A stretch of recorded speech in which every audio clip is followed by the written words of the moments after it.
Hey folks, it's John from A is for Alcoholic again. Today's conversation is with Arielle Clark. She is the owner of Sis Got Tea. It's Louisville's black-owned, woman-owned, LGBTQ-owned tea cafe and sober space in the middle of bourbon country in Kentucky. And so it was just really great to talk with her about how she came to get sober and be sober and to deal with all of the things that we all struggle with, you know, and the specific struggles of being black, of being a woman, of being part of the LGBTQ community. All of these things that contribute to what is often seen as the only solution, but to drink. And the need for places for people to go and just be without having the pressures of alcohol around them all the time. It was really great to talk with her, and we had a really amazing conversation. So I hope you enjoy this conversation with Arielle Clark. So I actually did not grow up with alcohol in my home. It just wasn't a thing growing up, which apparently is a little bit rarer these days. I don't ever remember seeing alcohol in the home. I don't ever remember a mention of alcohol in the home. Like even to this day, when I'm around family, we don't drink. It's just not a thing. My first experience with alcohol was in high school, and in high school, it was the big thing to have the hookup to get alcohol and be able to go to house parties and different things like that. But because I didn't have a background in it, it wasn't as exciting for me. And so I saw how excited my friends got when they got access to alcohol, and I felt peer pressure to drink as well. And so that's when I started drinking. I stopped in college because actually I take that back. I did drink pretty heavily my freshman and sophomore year of college because I was going through a lot of transition. I was having some conflicts at home. I was going through a breakup, and the transition from high school to college is never easy. And for me personally, I was one of very few Black people at the institution I went to, and I was one of the very few LGBTQ people as well. And so I found a lot of comfort in alcohol, and I actually started gaining LGBTQ friends outside of college, and they drank very heavily. There was a lot of drinking. There were also drugs as well. I didn't really dabble in the drugs. I smoked a lot of weed, but drinking heavily kind of became the norm for me. I could function without it, but it was very like, I can't wait for this day to come so I can get drunk and forget all my problems. And drinking also gave me confidence because I grew up around a lot of racist rhetoric of like, Black people aren't beautiful and people constantly critiquing my appearance and things like that. And when I was around the folks who drank, all of them found me attractive. And so I loved being around alcohol because people desired me, people wanted me. And for one of the first times in my life, I felt desired and I felt loved. And so my drinking slowed down a little bit until the age of 21. I did go overseas a little bit. I studied abroad. I had an amazing opportunity to do that when I was 19 going on 20, something like that. And I did drinking there. And I turned 21, and every Friday and Saturday night for the longest time, I was out at the bars drinking. And for folks in the LGBTQ community here, drinking is very normal. It's almost a little bit abnormal when you tell people you don't drink. I tell people I'm sober now, and they go, "Oh, are you in recovery?" And I'm like, "No, I just choose not to. I don't want to. It doesn't make me feel good. It doesn't do anything for me. It's expensive, you know."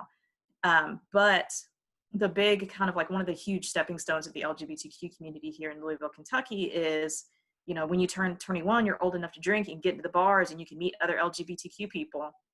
And again, that lack of self-confidence, I felt better when I drank, and everyone else around me was drinking and drunk, and I couldn't enjoy myself unless I was drinking too, because it lowers your inhibitions and things like that. And so I remember drinking a lot and making a lot of really risky decisions, like going home with people I didn't know, letting people I didn't know give me drinks. Like there were a lot of really risky things that I did. And I'm not really sure when it happened. It wasn't like a light bulb moment or a snap your fingers moment, but I was just like, drinking doesn't feel good. I'm technically not supposed to because I've been on antidepressants since I was about 12, 13 years old. So I'm actually not supposed to drink on them. I think it's expensive and I never feel great the next day. And I don't enjoy drinking. I enjoy what happens when I'm drinking with other people. And so, and as I got older, just the club scene really isn't for me anymore. I'll go every once in a while, maybe like once every 6 months, but it's just loud.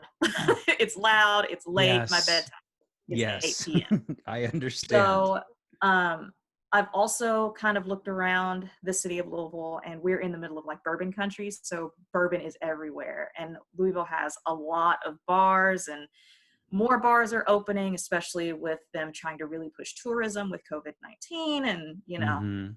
so eventually I was just like, alcohol is so prevalent here in the city. And now that I'm an entrepreneur, I go to networking events and things like that. And there's always alcohol at the networking events. I would go to LGBTQ events like Pride festivals and things. There was always alcohol at Pride.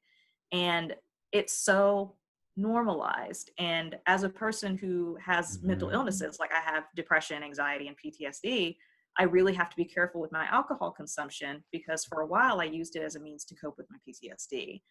And I see a lot of folks in the LGBTQ community trying to cope with traumatic upbringings with alcohol and how it affects people. I remember when I was a freshman or sophomore in college, I had a few friends that drank every single day. Like they would wake up intoxicated and spend the whole day just staying intoxicated. And back then I thought it was funny, like, man, you can party hard. But now it's just like, no, you had a problem. And Mm-hmm. now I have quite a few friends who drink. I choose not to. Um, Saves me money, saves my health. And because of the space that I'm opening, I choose to be sober because I want to reflect the mission of my business. Yeah. And alcoholism is prevalent in the Black communities as well. And so it's really important for me as a Black LGBTQ person to be sober while I'm running a sober space and a sober business.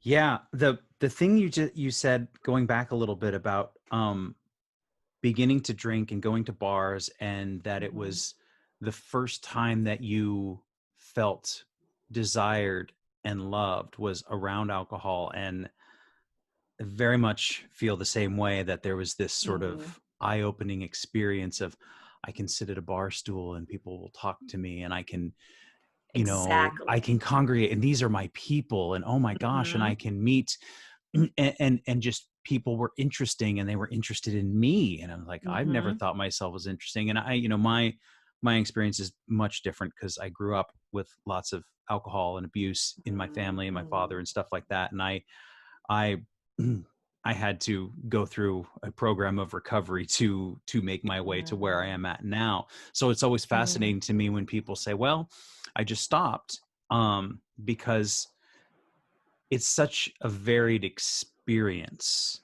Mm-hmm. alcoholism, and addiction, and finding a way to break those things. I mean, some people.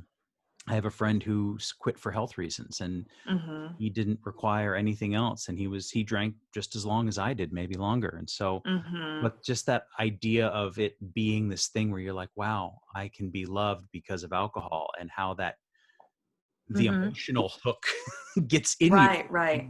You It definitely started as emotional for me. And mhm. oh, that lighting is much better. And for me, growing up, again as a Black girl, I went to primarily white schools and lived in a primarily white neighborhood. And growing up, I had crushes on people, and they would, tell me no or decline me because I wasn't pretty to them because I wasn't white. And so I had a lot of self-hate growing up as well. But then suddenly I would go to these bars and I would drink alcohol, and other people would drink, and they'd be like, wow, you're so sexy. And I'm like, alcohol is the reason. And so I would go to bars and spend way too much money and way too much time. The bars here in Louisville close. It's been a while since I've been to a bar. I think if I remember correctly, they close at 4 a.m. And so I Wow. remember I would be at the bars from like 10 p.m. to 4 a.m. Friday and Saturday night, like until the lights come on and they would kick you out. Yep. And I would feel so beautiful and so desired and so wanted because all these people who were drinking around me found me desirable. And I also watched how other people would drink and they were able to just walk up and talk to people. And I would watch people like pair up on the dance floor and things like that. And I would be like, I want to be able to do that. And I have really bad social anxiety sometimes, especially in really crowded places. And so alcohol would kind of help the social anxiety go away. And so I started depending on alcohol to be able to talk to people. So. And so just in all of this time and trying to find a space that you felt wanted, desired, fit in, all of those things, at what point does, you said there was no one particular epiphany about quitting, but at some point you must have developed some confidence or self-love or something that you go, oh, wait a second, the things that alcohol is giving me aren't real. Right. Was there a shift, or what was that shift, or what was that like? What was the... So I have a history of abusive relationships, and my most recent abusive relationship was about 3-4 years ago.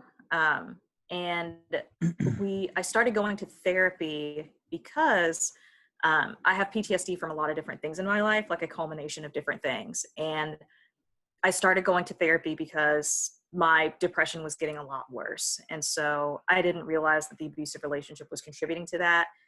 And so I started going to therapy, and we started really digging into like why I feel the way that I feel, why I don't have any self-confidence.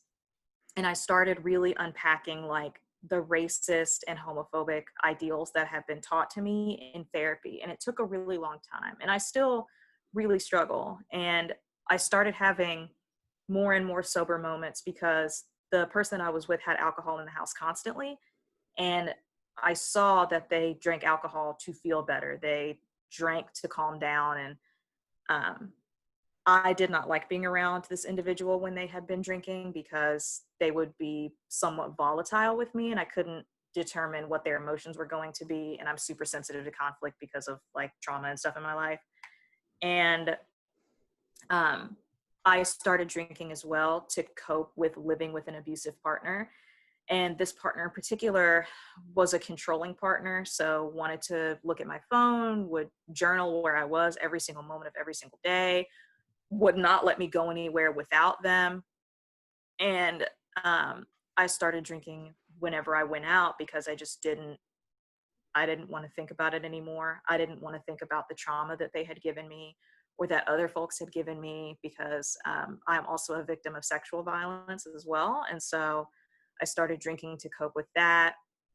And I started relating drinking to, drinking just helps me loosen up. I'm just being a prude, that kind of thing. And it really took a lot of really intense therapy to unpack that I don't need alcohol to be beautiful. I can say no at any time, sober or not. I am I'm more than willing and able to walk away from abusive relationships and get out of those. And so I guess my epiphany began when I started therapy about 3 or 4 years ago. And I started getting more Black friends because the majority, like 99% of my friends were white because there weren't a lot of Black people. And being around all those white people, they teach you innately these things about Black people, and you start absorbing those even if you're Black yourself. And so, I would be like, Black women aren't that attractive to me, or, but it turns out it was like internalized racism and things that I had been taught that were wrong. And so as I started unpacking those, like reading Audre Lorde and, talking with other Black folks and kind of going and having the ability to like go into more educated Black spaces and kind of unpack all that really helped as well. And so I do still get the urge to drink. Like a lot of people assume that because I'm sober, I don't get the urge to. When I have like super stressful days or when I'm really depressed, I have the urge to drink. When I have a really great accomplishment, I'm like, I should get a bottle of wine. And then I sit back and I'm like, wait, why?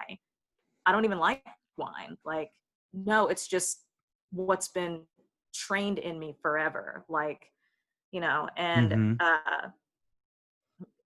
I guess the epiphany I would say was starting therapy and Yeah. unpacking all of the negative things that have been taught to me, not just about my race and about my sexuality, but also how I should act in relationships. Because I have 2 significant relationships that were very abusive, and those relationships taught me to be passive, to do whatever that person wanted to, that I would always be flawed. I was never going to make them happy. And I honestly used drinking to get away from it. So, Yeah. I always, when when I'm having a bad day or I'm having trouble or something like that, and hmm sometimes my girlfriend will say to me, John, what do you need? And the first hmm thing that pops into my head is, and I've been sober for 5 years, and I say, I need a drink. And hmm so I know that that's not really what I want. And that hmm becomes more of the red flag of like, oh, okay, so what's really wrong? What's really going Right. on? Or even Exactly. those moments of celebration. hmm And I've heard lots and lots of relapse stories where people just say, oh, it was such a beautiful sunny day and I was so happy and I just felt like hmm it would be perfect day for a beer. And then they're off. hmm So, and then something else that you said previously, having more and more sober moments. hmm I know in AA and recovery, we say a lot of one day at a time, and if we can just stack enough days together, then we can create this sober life. And sometimes it seems insurmountable or impossible to do it all at once. But I love this Right. idea of recognizing the sober moments, even if you are hmm still drinking here and there and trying to navigate this world where it's just in your face all the hmm time. I mean, certainly, yeah, you live right in bourbon country. I was a bartender for years. And so, Yeah. hmm I mean, that's where the stuff is made. hmm So I can't imagine being inundated at, I mean, every single major city in the country hmm in this country is like that. But um so you see this all around you and hmm you want to imagine a space where you don't have to see it. Right. And so can you explain a little bit about Sis Got Tea and where this all kind of came from? This is the thing that Sure. I was really excited to find Yeah, out about. sure. So, um, LGBTQ life here is really inundated with alcohol, and I think that's kind of a national trend. So there are quite a few LGBTQ bars in this city. The majority of them cater to white gay men, but there's a couple that, are just, they're open to everybody. Like all bars are open to everybody, but like the crowd is white gay men. Mm-hmm. Um, so the biggest one that we have here is called Play Louisville, and it's a drag bar / dance bar, and it's like the most popular, the most successful bar in the city, LGBTQ wise, and it's honestly a ton of fun. Like the drag shows are absolutely amazing. I've performed at the drag shows. It is absolutely fun to be on either side, whether watching or performing. The crowd is absolutely dynamic, but it's a bar. You drink. It is very rare to see someone at Play Louisville without a drink in their hand, or they're already drunk when they get there. And so a lot of LGBTQ entertainment is very exclusive in that it's bars. And the way Play Louisville works is if you're between the ages of 18 and 20, you can get in, but you have to have an adult sponsor who like won't drink that night or make sure that you don't drink. I Hmm. don't know the policy. Okay. Um, and before Play opened, we had another bar that was called Connections, which did the exact same thing. And so we considered Connections kind of like the breakthrough of like, now you're a real LGBTQ, and I feel like you have to either drink or be really, really patient if you want to go to those spaces, because it's loud, it's just a lot, it's Mm-hmm. crowded, people are in your face. I get overwhelmed. So growing up, when I was a young LGBTQ kid, like I had my first crush on someone of the same gender as me in kindergarten, and like kindergarten can't drink. So growing up, I had all these crushes on people who weren't cis boys and cis men, and I didn't really have anywhere to go. I didn't have a place to just hang out with other LGBTQ people, to ask questions, to be social, to have entertainment. We have some places that aren't like outwardly LGBTQ. It's just like LGBTQ people happen to congregate there, like local coffee shops and things like that. But I really wish that there had been a space that was like, we are LGBTQ-owned and LGBTQ friendly, and we host LGBTQ events that are accessible to all ages and races and things like that. We do have a group here in Louisville called Louisville Youth Group. I don't remember what their schedule is for meeting, but they are basically a youth group for LGBTQ youth between a certain age range. I cannot remember the age range for the life of me, but I didn't discover that until junior year of high school. And I had been LGBTQ since I was in kindergarten. And so I remember growing up very alone. And I came out, I didn't understand the concept of sexuality until the age of like 12, somewhere in there. And I had these friends when I was in grade school that I really trusted. And I was like, I'm bisexual. And they flipped out and told everybody. And it was awful. It was absolutely horrible. So I kind of sat back and I was like, well, I don't really drink. Bars aren't really that fun for me anymore. Like, I'll go out for somebody's birthday, but it's like, we get there at 10, I'm leaving at 10:30. Happy birthday, I'll wait from the car. And I wanted a space where I could just sit down and be kind of low key and be casual, and you can come up, and similar to a bar almost, where you can come up to the counter and just like talk to the person brewing tea, or you know, you can just sit, relax, have an LGBTQ event, that kind of thing. And I also wanted to be able to hang out with friends all across the age range, because when I was 19, 20, I had friends that were 21, 22 that were able to drink, and they'd be like, we're going to the bar, you want to come? You know. I also wanted a place where folks who can't be around alcohol or choose to not be around alcohol can go, because you get a lot of weird looks when you go to like an alcohol-centric place and you're like, oh, I don't drink. They're like, are you okay? I'm like, just because I don't drink doesn't mean something's wrong with me. Like, I'm not in recovery. I'm not, you know, and people who are in recovery don't have anything inherently wrong with them. Like, don't stop treating those individuals like a social pariah. Like, Yeah. Drinking is so normalized in our society. And another thing is I grew up in the South, obviously. And so I grew up on like sweet tea and stuff like that. And I just started dabbling in tea as I got older. And we have a small establishment here called Louisville Tea Company. Absolutely amazing business. But they're on like way on the other side of town, like 30 minutes away from here. It's a smaller, more retail space where you go in, buy tea, and you leave. And up until recently, there was a Teavana in a local mall here, but it was retail as well. It was like, you go in, you grab your tea, you leave. And so I apologize for any airplane noises. I live right next to the UPS Worldport, so that's okay. UPS just flies back and forth every day. Wow. So I wanted a place where I could get tea and explore tea and things like that. And the city of Louisville is inundated with coffee shops, whether it's local, regional, or national chains, or like really unique coffee shops that don't exist anywhere else. It's an amazing coffee community, but I'm not a really big coffee drinker. Like, I'll drink it if I'm like, man, it's going to be a long day. Drank it a lot in undergrad, and then I just kind of stopped. But there wasn't really a good place to sit down and have tea. And so that's where the tea part came in. Like, I want to bring a really wide selection of teas to the city of Louisville, because we are kind of a tea desert almost. And Sis Got Tea came to be, it was a decade in the making, actually. So when I was in undergrad, and still now, I'm really into jokes with puns in them because they're just hilarious. Yes. And so I was sitting with a bunch of my friends, and I had finally like found like a group of LGBTQ folks and allies that I could really be myself around. And so we were sitting in the lounge of my undergrad one day, and I said, hey, I have an idea. And they're like, oh God, what? Because I always had ideas in undergrad. Because I was like, I want to be this, I want to be this, I want to be this, you know. I was like, what if we opened a bakery? Level with me, guys. What if we opened a bakery and we called it Pie Curious and named each pie after like a famous bisexual person? And they were like, That's Brilliant. cute, but I don't think that's going to work. And I was like, you're right. I don't know how to bake. Bad idea. We'll move on to the next one. And so like the next day we're sitting in the lounge again and I'm like, wait, I have an idea. And they're like, is this like the pie thing again? I was like, no. I got a better idea.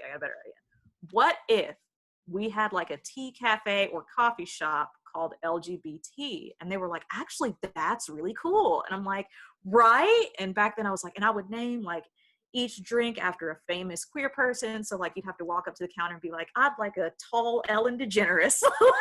Like that was the plan. And so I could get a splash of Harvey milk in my tea.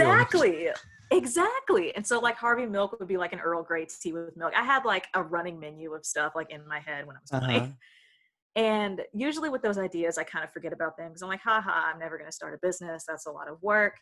But that idea never really left my brain. And so, you know, that was like 2009, 2010. Fast forward to 2016, I'm working at the major university here. It's University of Louisville.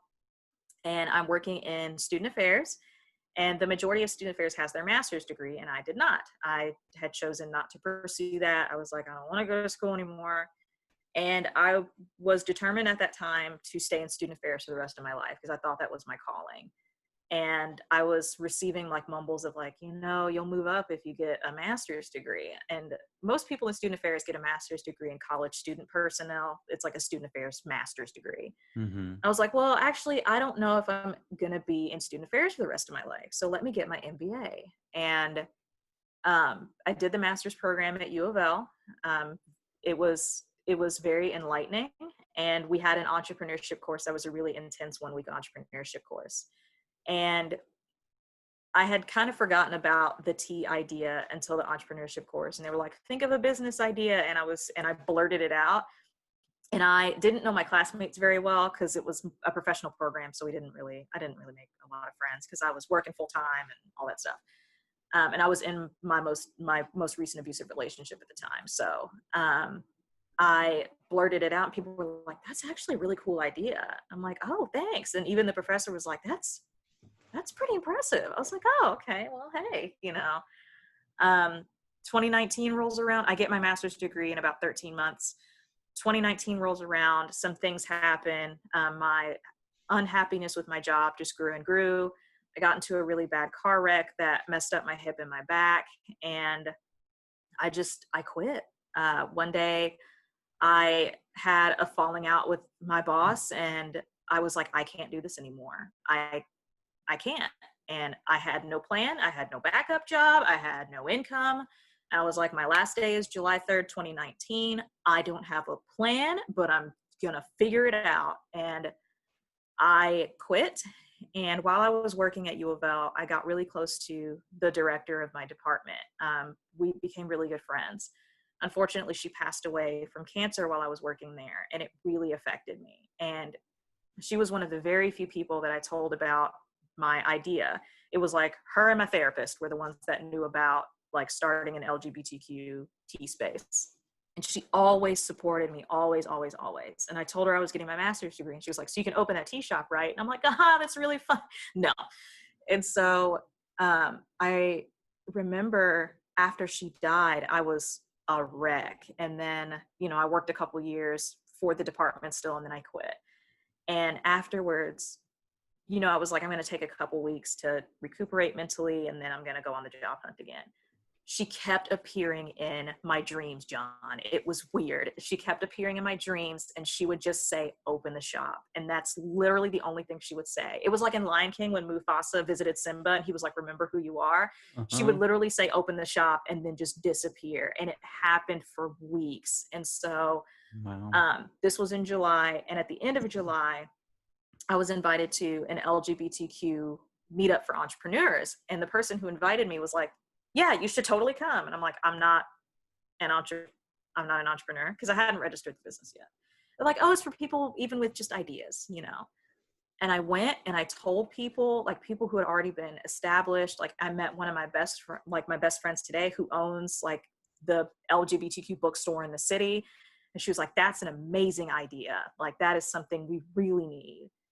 And on August 2nd, 2019, at like 11 o'clock at night, because I spent like 3 weeks filling out the business application to register, and then I'd get to the submit button and be like, no, it's too real. And then I would like close the laptop.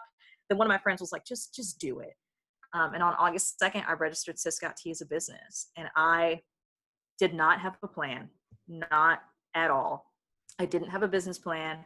I didn't know how I was going to get money. I didn't have any product. I had nothing. And I was like, I really hope this works. And so I registered the business. I made a Facebook page and I shared it on my page. And I was like, hey, Sis Got Tea. And it spread like wildfire. Wow. So many people were excited about it. And so I kind of stepped back. I was like, okay, this is great. I have no money. And so I started the Kickstarter, and I did $10,000 in 60 days, because if you don't meet your goal with Kickstarter, you don't get any of the money. And so I was like, this is really high risk. And I was like, I'm probably not going to make it. You know, this is a really cute idea. I'll probably shut down the Facebook page in a month. I don't know what happened. The local newspaper here, the Courier-Journal, reached out to me and they were like, we would love to do a story. We ran across your Kickstarter, and it was already gaining a lot of traction. Mm-hmm. They did the story on me, and I had raised like $4,000 in a week. And I was like, what is going on? And the Courier-Journal did the story and released it. And within 45 minutes of the story breaking, I hit my goal. Wow. And I was like in the car getting gas, and all of a sudden my phone started blowing up. And the Courier-Journal was supposed to tell me like, oh, we're going to publish a story today. So I was waiting for that. And all of a sudden I'm like standing, pumping gas in my car, and it's like, bloop, bloop, bloop, bloop, bloop. And I'm like, what? And it got shared all over the world. I got donations from France, from Germany. I had international publications reaching out to me being like, this is an amazing idea. And it was the most popular article for the Courier-Journal that week. And every week they choose what to put in the physical newspaper. Mm-hmm. And my mom called and was like, why is your face in the paper? I was like, what are you talking about? Because I'm a millennial, I don't get paper. And so she's like, she like comes over to my house. She's like, look, and like shoves the paper in my face. And there's my face in the paper, like one page after the front page. And now I'm got loose leaf blends going, and it's been an amazing journey. Sis Got Tea will be 1 year old on August 2nd, which is next week, right? Or next week. And it's been a whole year. And so it has been amazing, the people that have come out of the woodwork just to talk about Sis Got Tea. And I didn't realize, and I come from a place of privilege because I have never had to go through recovery. I have never been diagnosed as an alcoholic. I've never had to go through that. I do not come from an alcoholic family, but I didn't realize how badly the recovery community needed this space. And so many folks have reached out to me, and I didn't know the recovery community was so large. And the recovery community is one of the major reasons I still want to do this and why I'm passionate about it. That's so awesome. Sis Got Tea came to be out of my need for the space that I wanted when I was growing up as a Black LGBTQ girl, and then as a Black LGBTQ woman who drank. And I eventually went from, and a lot of people don't know this is the first time being public about it. Eventually I went from drinking to have fun to like, oh, drinking makes me sleepy and I can't sleep. And then I was like, oh, alcohol makes me feel bad. So I'm going to switch to sleeping medication and like Benadryl and things like that. And so I had a really bad problem with that, like taking it every single night. And of course, as you take it every night, you get more tolerant to it. So I was drinking more and more of it. And I still have issues with it to this day. Like, I still have to take sleeping meds every once in a while because I just struggle with sleep because of PTSD. But if I have a really bad day or if my depression's really bad, I'm like, I'm just going to sleep. And I just immediately want to take sleeping medication. But that's beside the point. So Sis Got Tea came to be the brainchild of a decade of puns and a need for a space for sober folks, particularly LGBTQ folks, to come together in an accessible space that is accessible for folks under the drinking age, for folks who choose not to drink or can't drink, for folks who have mobility issues, because a lot of the bars and nightclubs here are not mobility accessible. And they're not friendly for neurodivergent people or people on the autism spectrum because of flashing lights and things like that. Sure. So Sis Got Tea came to be because there's a really big need for more sober space, especially as there's more focus on mental health and substance abuse in America with everything going on, especially with quarantine. So yeah, sure. that's the really long version of it. That's great. No, it's great. And you talk about recovery people, and I know being in recovery all this for the last 5 years or whatever, I've met a lot of people, and as a recovering alcoholic, we have lots of time in our day and, nowhere to go. And so it's constant, especially in early recovery, it's just trying to fight back the urge to go to the bar a lot of times, or to go buy a bottle of something. And so, and I live in a very small town in California, and there's some places, but there's not anywhere like that, like you're describing, that is dedicated to this, that is here to foster this, that's interested in, supporting a sober space for whoever needs it. It's much needed, because not only do we have a really big like bar and nightclub and urban tourism industry here, within not even a fourth of a mile of my apartment, there are 3 liquor stores, like designated liquor stores. And then there's like Walgreens and the small convenience stores that have alcohol. So it is very easy to fall into temptation here in this city. And you cannot go, like I said, not even a quarter of a mile without seeing a liquor store. So. That's great. I'm glad that I found you, and it's great to talk to you. Is there, I guess, a couple of questions. Is there anything, what do you struggle with right now as a sober person? Or is there I want to say everything. Let me preface this by saying that I will never understand the struggle of being in recovery. I have a lot of privilege in that. I struggle because a lot of folks are like, you made this milestone with Sis Got Tea. Let's go drink to celebrate. And I'm like, I don't know how many times I have to tell you that I don't do this, Yeah. Or it's like, wow, you had a really stressful day fulfilling all those orders. You want me to get you a drink? I'm like, no. And a lot of people bond over drinks here in the city. It's like, oh, I'm in town, let's go get drinks, or let's go to brunch and have mimosas and things like that. And fun fact, today's my birthday. Happy birthday. So, thank you. And so a lot of folks have reached out and been like, when are we going to go drinking? And I'm like, for the 57th time, like I'm sober. And they're like, well, you can have a water while I drink. And I'm like, okay, we can compromise, I guess. And then it's like, wait, why are you doing this? It's coronavirus. Why do you want to go to a bar? No. Yeah. So it's been a struggle because a lot of my friends do still drink, and a lot of places around here are very alcohol centric. I do have an amazing support system that just either doesn't drink or drinks very rarely, or they understand that I'm sober and know not to drink around me, out of respect. And then I do get the urge when I see somebody drinking, or people are like, I had a really great glass of wine today. I'm like, man, I could go for that. And then I'm like, could I really go for that? Or do I just want to be able to relate to you? And 99.9% of the time, it's, I just want to relate to you and feel like I'm popular. So that's been a struggle. It's also been a struggle to explain why the space is needed, because a lot of people aren't out about recovery, not out of shame, but it's just not something that's talked about. And alcohol is so normalized here in the city that when I say, oh, I'm creating a sober space, they're like, well, why do we need one of those? And I'm like, because everything else is drowning in country liquor. And like everything else. Yeah. So, I have to pitch to investors, I have to pitch to banks, and I have to talk to entrepreneurship groups and things like that. And I emphasize the sober part, and they're always like, well, why is it important that it's sober? Like I did like an entrepreneurship, like accelerator program.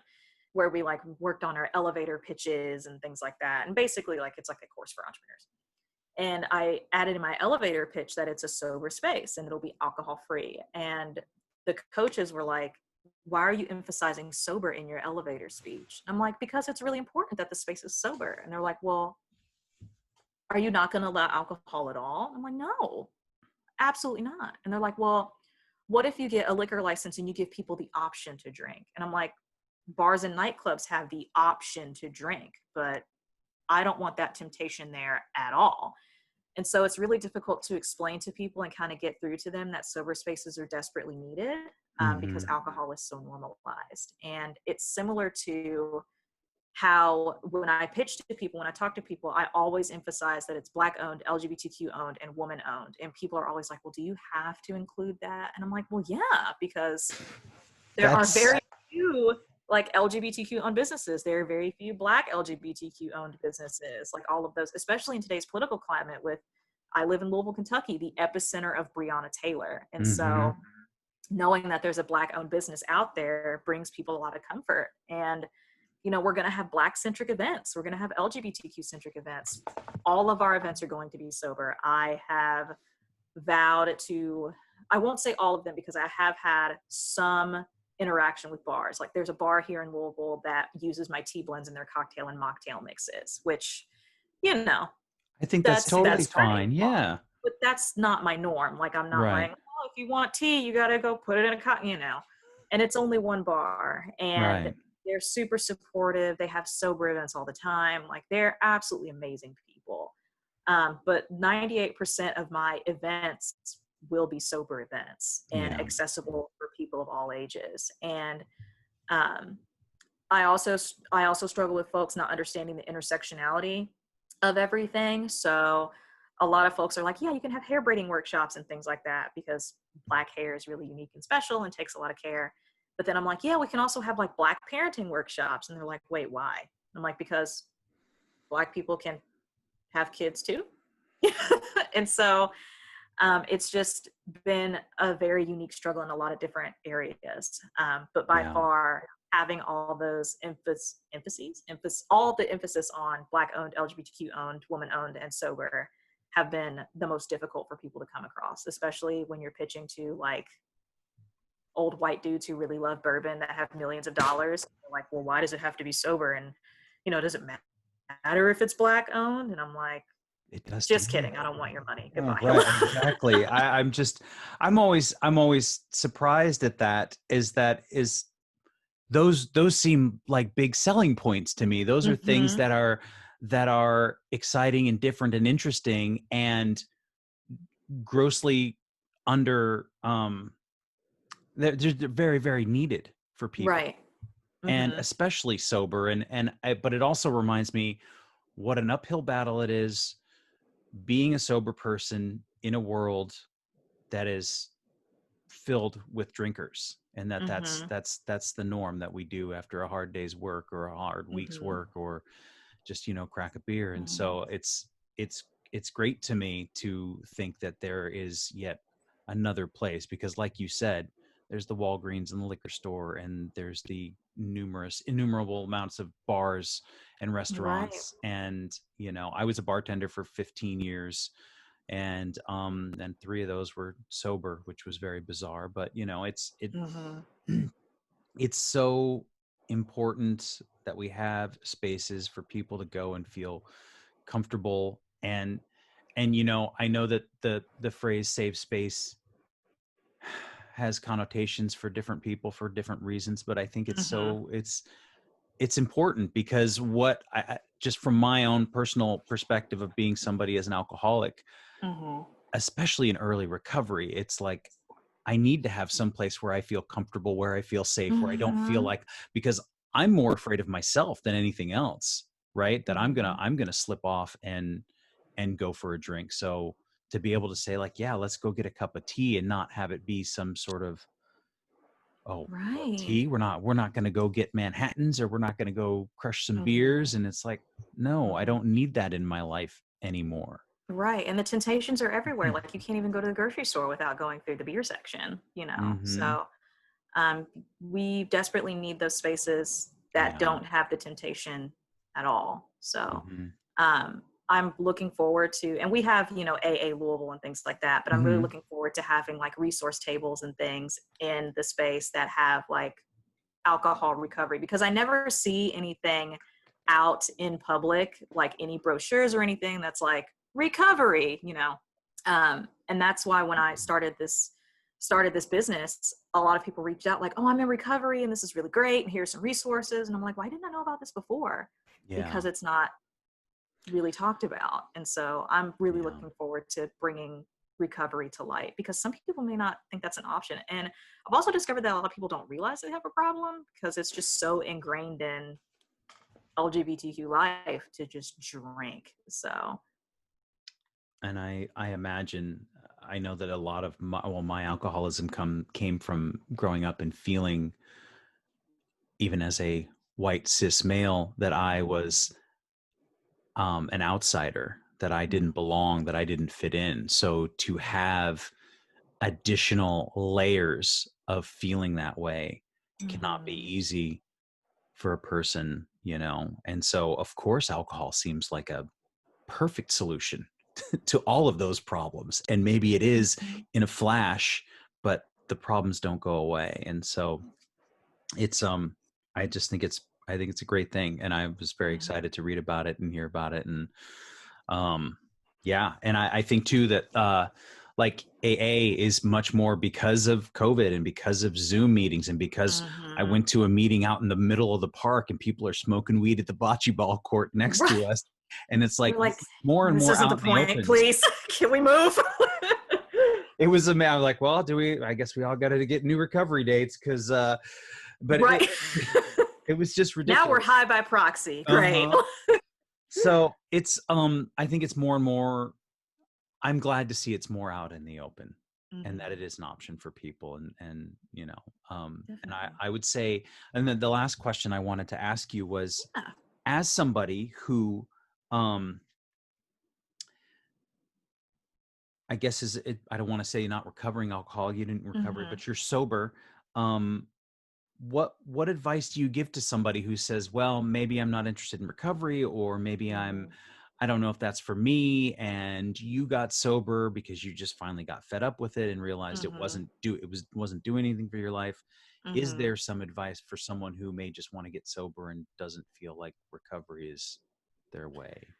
I have quite a few friends that are in that position. Like, they want to get better, but either they don't know how, or they feel like the recovery options they have do not fit them.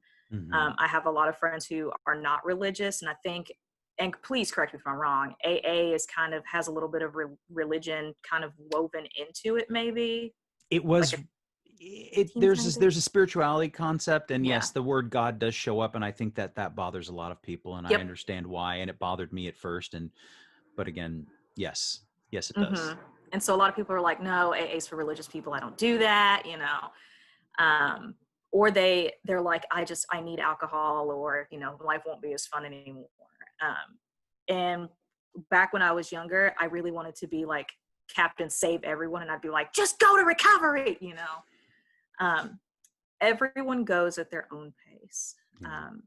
I had personal struggles throughout my life that are nowhere near as difficult as recovering from alcohol or substance abuse, but everyone goes at their own pace. And I really encourage those who drink alcohol in an unhealthy way, or are alcoholics but don't know where to start, or feel like they don't need or want recovery, to really analyze why they're drinking in the first place. And that was one of the first things that I kind of went through in therapy, was like, why do I drink in the first place? And of course, like, when you're peeling away the layers of why and getting to the epicenter of why you're doing things, immediately you have like the defense mechanism. So like immediately I was like, because it's fun, duh. My therapist would stare at me like because it's fun. And then eventually, like week 7, it's like, because I don't have any confidence. She's like, there you go.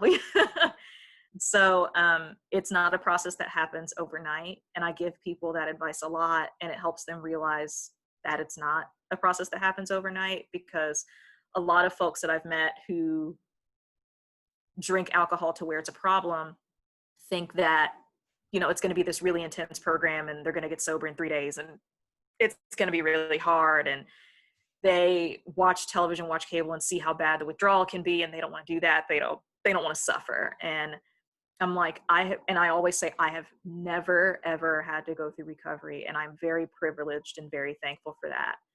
But I highly doubt that it's as traumatic as it is made out to be in television or those reality shows that you see.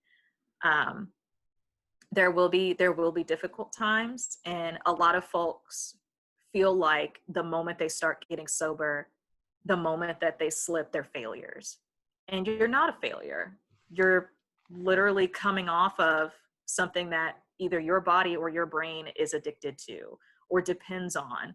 And so people slip. I started actually being sober like July, August of last year. And in January, I was like, I haven't had a drink in a while. And I had a couple of drinks at the bar, hated it, like just was awful. Like, I was like, this isn't fun. I woke up feeling awful. And I felt like a failure. I felt like I had failed my business. I felt like I had failed the community because I'm sitting here opening this sober space, and I went out and had a drink at the local bar. But that doesn't make me a failure. That's just a stepping stone or a learning moment along the way. And for those folks who struggle for any reason and don't want to go to recovery, I really want them to analyze, one, why they drink, and two, why they don't want to go to recovery. Like, are they afraid of the change? Are they afraid of facing trauma? Are they afraid of failure? And talking through all of those fears, and not saying things like, don't be afraid, or all of those things. Just affirm what they're feeling. Because a lot of folks, when they say, I'm afraid of something, or what if, it's always like, well, suck it up, you'll be okay. That just makes things worse. And so when folks tell me about their fears of going into recovery, or, you know, I think I'm maybe an alcoholic and I don't know it, it's like, what you're feeling is valid, and it is valid and okay to feel the fear and think about the anxieties that you're having. Let's talk through them logically. Like, let's make game plans if things like this do happen. Like, if you do feel any pain or discomfort while you're, you know, sobering yourself from alcohol, let's talk about resources that you can go to. If you have a lapse where you do drink, what does the process look like? Do you have a sponsor? Do you have somebody to talk to? And making those connections is very important, because I can give all the advice in the world, but I have never gone through the process and struggle of recovery. And I applaud you and everyone else that has gone through that. Like, happy 5 years. That is absolutely amazing. I am in awe of you, and congratulations for doing that, especially in the world that we live in and with everything going on right now in the past, like, 6 months. Like, that is, John, that is absolutely amazing. And I applaud you. I am so, so proud of you. Well, thank you. Absolutely, absolutely amazing. Like, you said you're 5 years in recovery, and I was like taken aback. And it's important to have those folks who know where you're coming from, because I could sit here and talk to you, John, about you're doing a great job, but like, I don't know what you're going through. So like, I could sit here and be like, you can do it, but you're going to be like, well, yeah, it looks easy to you because you don't know exactly what's going on inside of me. And so definitely making those connections. And I think that's one of the biggest struggles I see with people too, is they don't have connections to people that want to recover, or are going and having the same thoughts of like, I want to recover, but I don't, or I don't know how. And definitely making those connections, because a lot of people in my life that drink alcohol and drank very heavily back when I was an undergrad felt very alone. In particular, one person that I was friends with that was drinking very heavily lost both of her parents very young. And so she basically grew up on her own, you know, with no parents. I know folks who drank because they came out and their families kicked them out, or they didn't understand what was going on because they didn't feel aligned. Like, they felt like their gender identity was changing and they didn't know what to do or what they were feeling. And so they just felt alone and not supported. And so definitely having those support systems reach out to the folks. And I know that may be difficult. And so I hate to put the labor of reaching out for help on the person who needs help, because it's already a lot to go through the process of what you're going through. And so I challenge sober folks who have friends who drink and express at any time, because I think it's very inappropriate to be like, hey, you drink too much, but they haven't said anything. Like, that's just rude. Yeah. Like, how It dare you? doesn't work either. I promise you it doesn't work, but yeah. Right, exactly. Like, if I saw you at a bar, John, I was like, John, I think you have a problem. You'd be like, no. And that makes people withdraw even more and like just drink more in secret. And so if one of your friends or something mentions that they feel like they have a problem, or mentions that they have an issue with it, just be there and support them. Just say, you know, here are these resources that I've heard about. Can I connect you with someone? And just really take the time to empathize with them, but also don't tell them how they're feeling, and don't tell them that it's going to be like an easy journey, because you'll never understand. And so for those of you who are struggling in recovery, struggling to get into recovery, don't want to do recovery, I hear you and I see you, and what you're feeling is very valid. And the fear that you are having, or any resignations that you're having, are completely okay. And there are support systems out there, and you are not alone. And whatever reason that you're drinking for, you can recover from that. So, yeah. Amen to all of that. Yes, thank you. And then just finally, any last plugs for Sis Got Tea? Where can we get this? How can we enjoy this? Yeah. So right now we don't have a physical location, because a physical location is a lot of money that I do not have. We're working on it though. And then we had a really aggressive timeline to be open by, oh man, it's 2020, isn't it? We were going to be open by July 2020. Didn't happen. COVID. COVID and no money. So right now we do have an online store, and I just released Loose Leaf Blends, and they have been a huge hit. And so it's been absolutely amazing to build up the anticipation of having that physical space, but also people enjoying the product as well, because if people don't enjoy the product, I can't pay for the building. So the Loose Leaf Blends are on sale right now. Our website is sisgottky.com, and I can send that to you. We also have social media. The tea is actually really inexpensive. It's $4 a canister, and then flat rate shipping all throughout the domestic US. International shipping rates change based on USPS and all that stuff. So there's also a donation link on that website for PayPal. So if you don't want to purchase anything, you're not a tea drinker, you're more than welcome to just donate directly to Sis Got Tea. All donations and sales go to maintaining the online store and working towards opening a physical space. So there's that. And if you don't have the funds, because, you know, LGBTQ people and Black people are socioeconomically disadvantaged, just spreading the word, honestly, and supporting us from afar works just as well, if not better. So tell your friends, tell everyone. I got retweeted by SZA a few weeks ago, and that really helped with exposure as well, and just spreading the word. And honestly, giving feedback to Sis Got Tea is absolutely essential for me.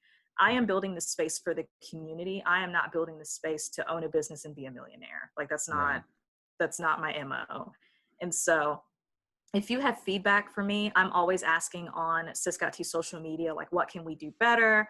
What do you all want? What are your favorite tea blends? What are you doing today? Like, that feedback is much needed, because without community feedback, I have no community space. So like, for example, I'm not in recovery. I've never been in recovery. And so I have those really essential conversations with folks in recovery. Like, what do you want to see in a space that's recovery friendly or sober friendly? The same thing with trans folks. I'm not trans, and folks who have mobility issues. So community feedback is greatly appreciated. Donations, purchases, like exposure, spreading the word. So yeah. Cool. Well, Arielle Clark, thank you so much for your No time. problem. It was great to meet you. It was great to It was talk great with to meet you. you too. And I will be looking for tea, and I'll put all that stuff in the show notes. I'll get it off your website and Facebook and all that. Awesome. And I'll put that in our show notes. Cool. Awesome. Thank you so much. No problem. If you ever want to chat again, let me know. And John, like I said, I'm really proud of you and happy 5 years. Seriously. Thank you so much. Thank you. No problem. Thanks again for listening. Our music, as always, is by Neglect. You can find more of his stuff at neglect.bandcamp.com. And you can find us on all social media platforms that matter: Instagram, Facebook, and Twitter. And you can reach us at aisforalcoholic@gmail.com. Talk to you later. Yeah.